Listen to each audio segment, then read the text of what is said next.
प्यारी साथ संगत जी धन कृपाल दयाल पुरुष बताते हैं कि एक व्यक्ति ने उनसे सवाल किया, विवाह के बाद दो जीवन साथियों में से एक जिसे नाम नहीं मिला, यदि यह समझे कि उसे अपने जीवन साथी से जिसे नाम मिल चुका है यौन संबंध रखने का अधिकार है, तो इस परिस्थिति में नाम लेवा जीवन साथी को क्या करना चाहिए।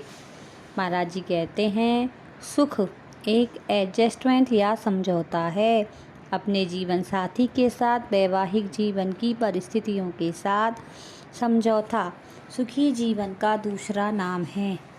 जब दो व्यक्ति विवाह बंधन में बंध जाते हैं तो उन्हें एक दूसरे का आदर करना चाहिए, आपस में उनका प्रेम प्यार होना चाहिए। यदि पति पत्नी की ओर पत्नी पति की भावनाओं का आदर करे, उससे प्रेम करे, तो दूसरे साथी पर उसका असर होता है और उसका रवैया बदल जाता है।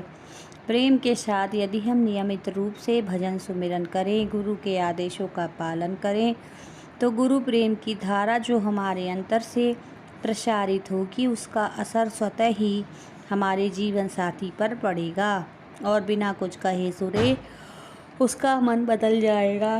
यदि हम हर वक्त और हर एक स्थिति में गुरु के आदेशों का पालन करें तो हमारे जीवन का असर लोगों पर पड़ेगा और वे हमारे विचारों की कदर करने लगेंगे। जोर ज़बरदस्ती से आप दूसरों को कायल नहीं कर सकते, उसके लिए प्रेम और धैर्य की आवश्यकता है। संत हमें स्थिरता और निष्ठा का सबक सिखाते हैं। संत मत में अस्थिरता चंचलता के लिए कोई गुंजाइश नहीं। इस रास्ते में दुनिया के अस्थायी मोह बंधनों से ऊपर उठकर एक ऐसा प्रेम, एक ऐसी लगन लगानी पड़ती है जिसका तार कभी ना टूटे।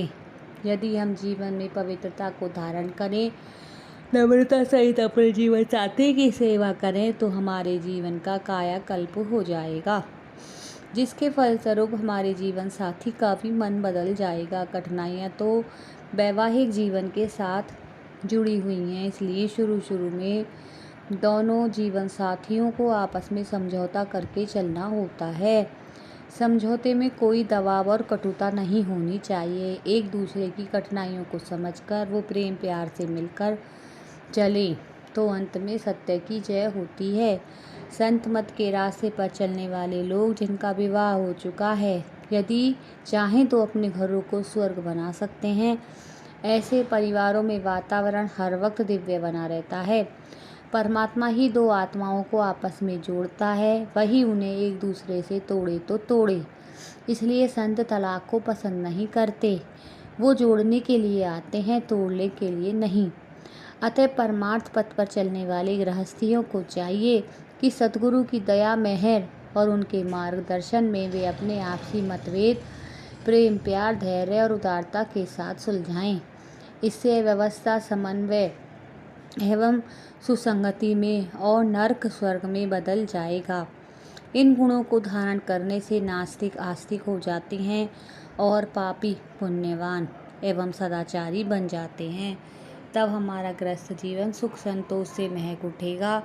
घर में सब्र और संतोष के आने से सभी निधियाँ और खुशियाँ हमें प्राप्त होंगी और अध्यात्म पथ पर हमारी प्रगति में बाधा डालने वाली सारी रुकावटें दूर हो जाएंगी तथा हम शीघ्र अति शीघ्र जीवन के लक्ष्य को पा लेंगे।